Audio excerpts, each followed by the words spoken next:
So the US stock market has been an absolute tear over the last 20 or 30 years. But the last 5 years in particular, we've seen the S&P 500, one of the main indices in the US, nearly double. In today's video, I'm going to talk about 3 ETFs, exchange traded funds, that people based in the UK can use to add into their portfolio to get exposure to the S&P 500 and try and capture some of these returns over the long term. Stick around to the end of the video. I'll actually go into the ETF that I use primarily in my account and why I use that. And also we'll go through some of the fees as well, because there's some hidden fees that can happen when you try and invest in the S&P 500 or any market outside your home country. So let's get into the video. So what is the S&P 500? It's really an index, what we call a market-weighted index in the USA, of the 500 largest companies that trade on the stock exchanges in the USA. You probably have heard of the NASDAQ, which focuses a lot on tech-related stocks, or the Dow Jones Industrial Average, which focuses a lot on more industrial-type companies. But the S&P 500 is actually a cross-section of all of the American economy. It covers everything from technologies, industrials, transports, a little bit of everything, consumer staples and utilities as well. So if you want to get an exposure to the American economy overall, then the S&P 500 is considered one of the best ways to do that. Now these companies, a lot of them are companies that you're well aware of. Of course, at the top you have the big behemoths, the likes of Apple, Nvidia, Microsoft, and Amazon, Google as well. Those are the kind of the top ones. The S&P 500 is actually sorted by the size of the company, with the largest size, or market cap as we call it, at the top, going all the way down to the 500th list company, which maybe you're not as familiar with. But there's one key thing when you invest in the S&P 500. All of these companies are profitable. These are not small companies hoping to make it big in the next 5 or 10 years. They've already proven themselves to make money, and in some cases, an awful lot of money. So by investing in the S&P 500, you're investing in some really good blue chip type of companies that are very profitable. One of the main benefits of doing this is diversification. By buying into an exchange traded fund, you're instantly getting an exposure or access to 500 companies in all those industries I mentioned a minute ago. So you're diversifying your risk, so you're not too heavily weighted in one or the other. It's true at the moment technology is around 31% of the S&P 500, which is at a historical high. That is definitely the case, but these companies are making money hand over fist, and we're all kind of living in a technological revolution at the moment. A couple other reasons to invest in the S&P 500. The long-term returns going back to 1926, if you average it out, it's averaging 9.8% a year since then, which is a fantastic return. The S&P 500 and an exchange traded fund is actually a great way to invest passively. So you don't have to think about the companies you're investing in. You just buy the exchange traded fund and get exposure to 500 very profitable largest companies in America. This is a type of passive investing. So an exchange traded fund is one of the easiest way to get invested into the S&P 500. There are index funds as well, but for the purposes of this video, we're just going to focus on exchange traded funds. By the way, if you're not too familiar with different types of funds, I have done a video on this recently. I'll put a link in the description so you get a good understanding of all the different types of funds that are available. But today we'll focus on ETFs, exchange traded funds only. Now let's go through the 3 ETFs in more detail. Before we get into the fact sheets of the 3 ETFs that I'm going to mention, really appreciate it if you just took a quick moment and click on the subscribe button to subscribe to my channel. It really helps me grow. I'm just getting started here, and I would really appreciate if you would do that. Now let's get into the ETFs. Okay, so on my screen I have the first ETF that we're going to talk about today, and it's actually the biggest one. It's ticker symbol CSPX, and it's put out by BlackRock through their iShares unit, which does ETFs. So here we have on the screen the fact sheet for this, and I think it's really worth going into this to get an understanding of all the different moving parts of this ETF and things you want to be looking out for. These are the things that I'll look at before I invest. So first of all, we have the ticker CSPX. We can see it's an iShares Core S&P 500 UCITS ETF. First of all, it is priced in US dollars, so you want to be aware of that. Now, of course, if you invest in an ETF that's priced in dollars and your account is in pounds, and if you're in the UK and you're doing this in a stocks and shares ISA, by the way, it has to be in pounds. Your ISA account must be in pounds. So if you're going to buy an ETF that trades in dollars, you're going to have a FX conversion fee, because obviously the amount of money that you're going to be taking from pounds into dollars will convert over, and there will be a Forex conversion fee. So make sure if you're going to go into this fund, you're aware of that, aware of the fee that you're paying. And a lot of companies here in the UK actually charge 1%, but you can find it much better than that. 0.25%, 0.15%. Shop around and make sure the currency conversion fee is something that you're aware of if you're going to go into a dollar fund. A lot of brokers do not like publish so obviously what their FX conversion fee is. So make sure you ask before you go ahead. But maybe you want some dollar exposure as well because you hold a lot of pounds elsewhere in your accounts or in your life. If you want a dollar fund on the S&P 500, then this is a good way to do it. Okay, so this is an accumulating fund as well. Now, what does that mean? Well, the S&P 500 pays out a dividend, and by paying out a dividend, the fund can actually choose to pay that to you in cash, or instead of paying out to you, it just reinvests in the fund. So the price of the fund will actually go up by the amount of the dividend. Rather than paying out to you, it goes into the price. And therefore, if you're buying an accumulating fund, you'll never actually receive those dividends into your account, but the value of your fund will go up each time. So there's not really a difference in terms of the returns. Okay, this is maybe a bit easier because it just gets reinvested. Okay, so if we scroll down through the fact sheet on CSPX, a couple other things we want to look at. So we can see here that the share class is in dollars. The total expense ratio, this is maybe the most important thing that we want to see, 0.07%. And this is actually the fee that the fund manager will charge you. 0.07% is also known as 7 basis points, okay? And that's not something that'll be deducted out of your account or anything like that. It's just taken through the price of the fund. But obviously, the lower fees, the better. When it comes to investing, fees can wreak havoc on your return. So you want to make sure you go with the low cost one. 0.07% is actually really, really good. And this is the benefit of buying into the S&P 500. If you went with an actively managed fund, you'd be looking at around 1%, for example. So this is quite cost-effective way of getting this exposure to the US stock market for sure. Okay, you can see the net assets of the fund. They're over 96,973, and that's actually in millions, so quite a lot invested in the fund. That's just the assets that are in there. It's an equity fund. The benchmark is the S&P 500, the actual index. Okay, and we've got some more net assets of the fund overall versus the share class of this one, and that's just because there's different share classes for each fund, but you don't need to worry about that too much. One other thing I wanted to point out though, the methodology, physical replication. Now, when it comes to physical replication, what does that mean? Well, the fund manager is taking all the funds that have been invested, or all the assets or cash that's been invested into their fund, and they are going and actually physically buying these shares one for one. And that is the safest, best way to do it, because they're physically replicating what the actual fund is supposed to invest in. Rather than maybe just buying, say, a selection of the 500 to try and replicate the returns, they're putting all the money to work, and that's what they should do. Personally, I always buy one that's physically replicated. So I think it's something worth looking at there, the physical replication. As we scroll down for this fund, we'll see some general characteristics for the portfolio overall, and this is more for the S&P 500 and the constituents that are in there. So these portfolio characteristics are more valuation metrics and how richly or undervalued the S&P is, and you can see the number of holdings is actually 503. Okay, we'll scroll down a bit more on CSPX.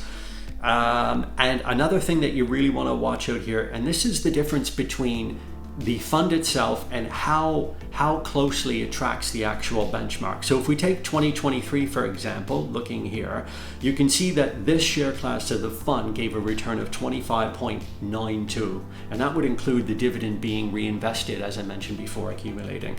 And whereas the actual benchmark was 25.67, so it actually outperformed it a little bit by a very small amount, 0.3%. But you always want to make sure that the fund you're investing in is very close to the actual benchmark, because that's the job of the fund, to track the benchmark. And as you can see through all of these years, there's really only 0.2, 0.3, maybe a little bit more in some years, but you want those two to be close together because you want to make sure it's tracking the index that you want to get exposure to. Then we can see growth of a hypothetical $10,000 US if you invested in this in May 2010, and as you can see, that would be up a little over $60,000 now. So just think about that for a second. 14 years or so that's been the case, and you go from $10,000 to a little over 60, so about 6 times. That is a phenomenal return in that period. Okay, and here you get some more returns, cumulative. So basically year to date, we can see it's up around 21.8% at the time that I'm filming this video, the 1 year return. And then these are the 3 and 5 year analyzed and the annualized return since inception.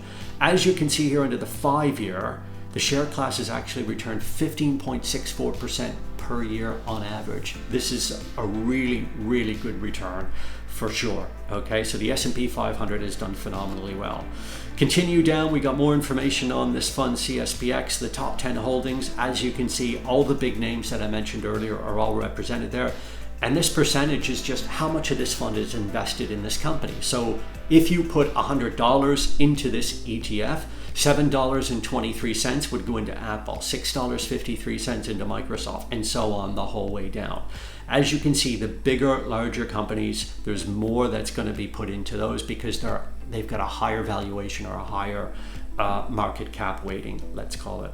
Okay, so that's the top 10 holdings in this fund. Geographical breakdown, we're not surprised there, 99% in the US. The sector breakdown, so 31% of the S&P 500 is in information technology, 12.8 in financials, 11.5 in healthcare, and on we go. So you get a pretty good breakdown of what it is. It is more weighted to information technology at the moment, but that's because it's done so well over the years and the capitalization has grown.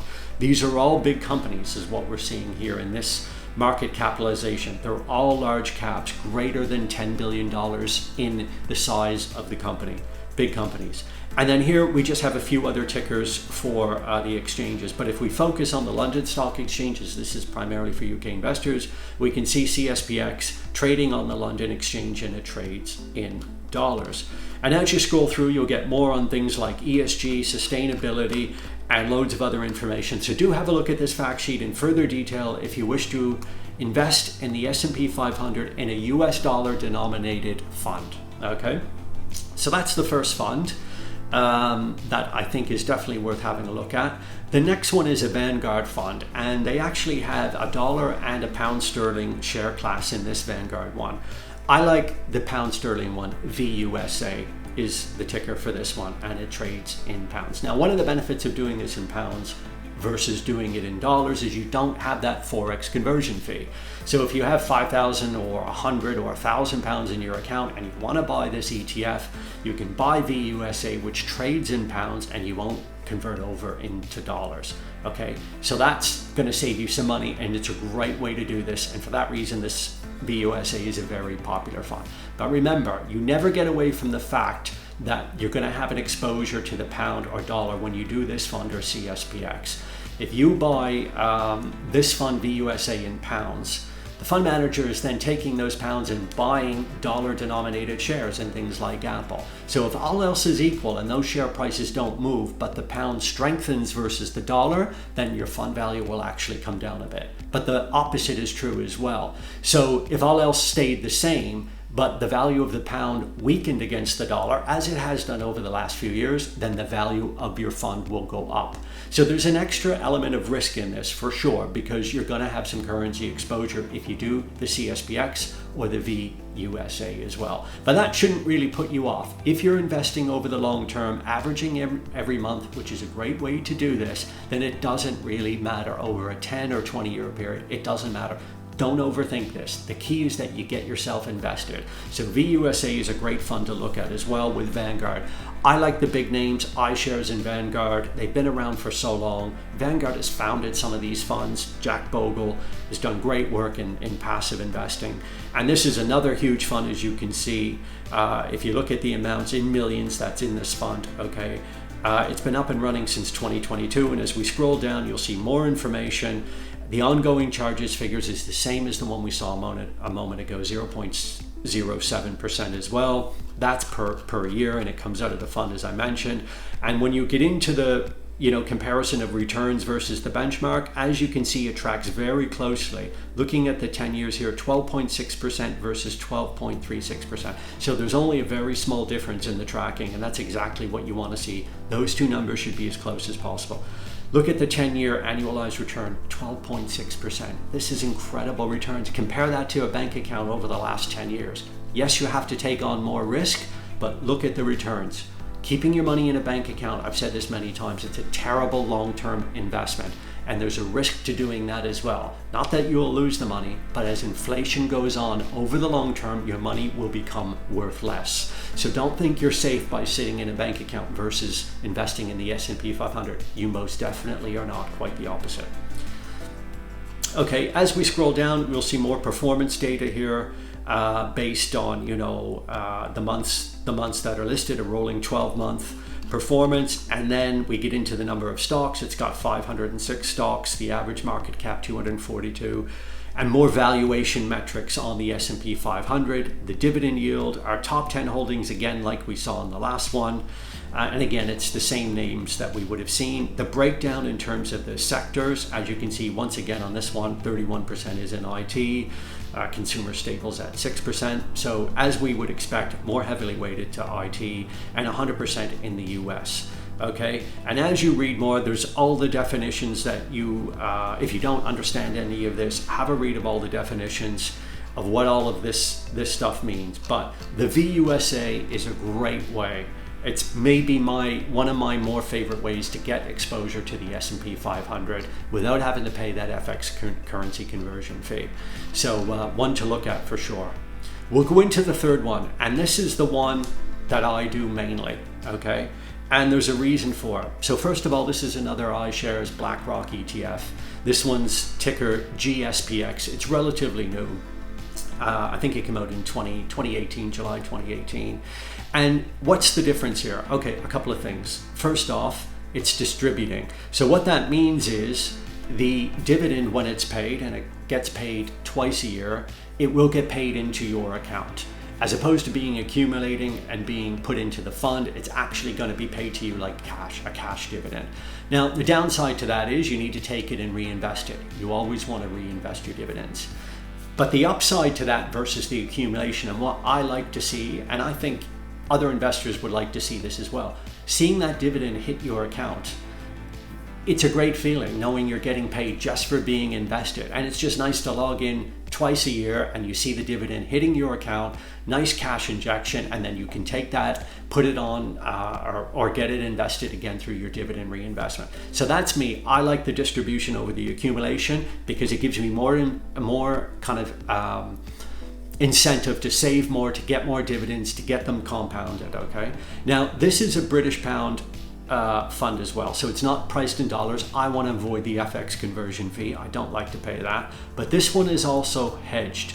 Now what does that mean? So in this case, even though it's a pound sterling fund and it's buying stocks that trade in dollars, the fund manager is now separately entering in some forex hedging contracts, which means it will reduce the risk of the pound strengthening or weakening versus the S&P 500. So when you invest in this fund, you're actually getting the return of the S&P 500 of the fund without those currency movements. So the downside is if the pound weakens, you don't get an extra return on your fund. But if it strengthens, you don't get penalized by a lower return on your fund. So it negates the movement of the pound versus the dollar. And I like that. It gives me peace of mind. I don't have the additional worry of what the pound's going to do versus the dollar. I know I can I'm just going to get the return of the S&P 500. So this might be one that you want to do if you don't want that additional risk or currency exposure. Okay. So as you can see on this one here, as we go through it, yes, it started in July 2018. It's priced in pounds, so you avoid the currency conversion fee. The total expense ratio, it is a little bit more expensive, 0.1%. And the reason for that is because they go into these FX forward contracts to do the hedging. But I'm willing to pay that for sure. It's got over £2 billion invested into it. It's an S&P 500. The original fund was May 2010. This class of this fund was set up in July 2018, and the dividends paid semi-annually, as I mentioned. It's typically in August and in February. in its physical replication as well, which I think is very important. Physical replication, they physically buy the shares like I mentioned earlier. You have all the usual valuation metrics, a dividend yield of around 1%, the price to book, price to earnings. This all tells you how expensive it is. At 28.5 times, the S&P 500 and this fund are more richly valued than they have been in the past. That's for sure. Yeah, but that if you're a long-term investor and you're averaging every month, then you shouldn't worry about that too much, okay? And it's got 503 companies in there. We can see the calendar year performance. So there's not nearly as much of history on this one, but as you can see, there's a wider gap here as well between the benchmark and the actual share class. And a lot of this comes down to the hedging that I mentioned earlier, in and around the fluctuations around the pound and the dollar and how it's being tracked. Okay, there are additional costs with this, and therefore you need to bear that in mind if you are going to invest in the hedge class. But for me, I'm willing to pay that for the peace of mind. So $10,000 in this one in July 18 would be worth a little over 20 right now. So you would have more than doubled your money in that time period. Keep in mind, that's with COVID and all the other things going on, wars happening. The S&P has still basically doubled over the last 5 years, okay?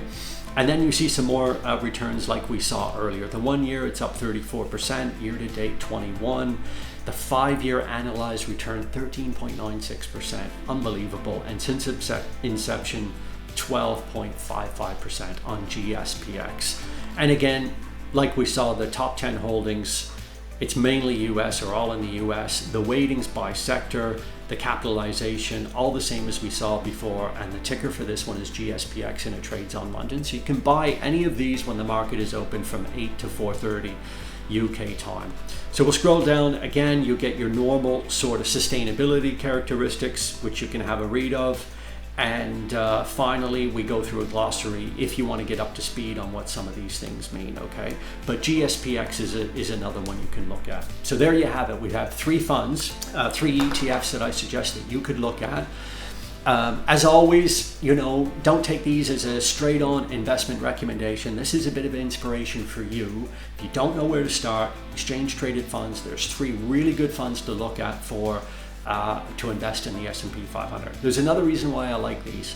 They're highly liquid. There's a lot of units trading on these per day for the most part. And what that means is the difference in the bid and the ask price, known as the spread, is tighter. And that means it's cheaper to you. If you're a long-term investor, which you should be, it's not something you really need to worry about anyways, because you're going to be buying and holding. But the spreads on these are pretty good as well. So that's another thing to keep in mind. So how do you buy these 3 ETFs? Well, the main thing is you get yourself set up with a brokerage account. Pretty straightforward. You want to get one that's FCA regulated and make sure that all your funds and assets are actually fully segregated for the business. But this is pretty standard stuff, but it gives you the greatest protection as well. Other things you want to look out for, you always want low trading fees. You want to have low fees around platform fees or anything else like that. Just make sure you ask around for any hidden fees that you don't want to get stung with. Also, you want to try and find a provider that's going to allow you to invest every month automatically. Do a direct debit so the money leaves your bank account on a set day every month, goes into your brokerage account, which then gets invested to the ETF that you've picked. Of course, you don't have to pick just one ETF. You can pick all 3 if you want and divide it up. If you're more comfortable with that, then definitely do it. Also, you want to make sure that you're doing this every month, automatic investment like I mentioned, so that you're smoothing out the risks, buying more when the market is down and buying less when the market is up. It's the best way to get money into the market, in my opinion. So that's my video on 3 ETFs that you can use to get invested in the US S&P 500. I'm very passionate about putting videos out like this. If you like the video, why not subscribe to my channel, share this video with a friend, and leave me a comment. Tell me what you thought, or if there's anything else that you'd like to see in there. And click on a link right here. I'll put a video up for a video I did on different types of index funds, ETFs, and even hedge funds. So click on that. We'll see you over there, and all the best in your investing journey.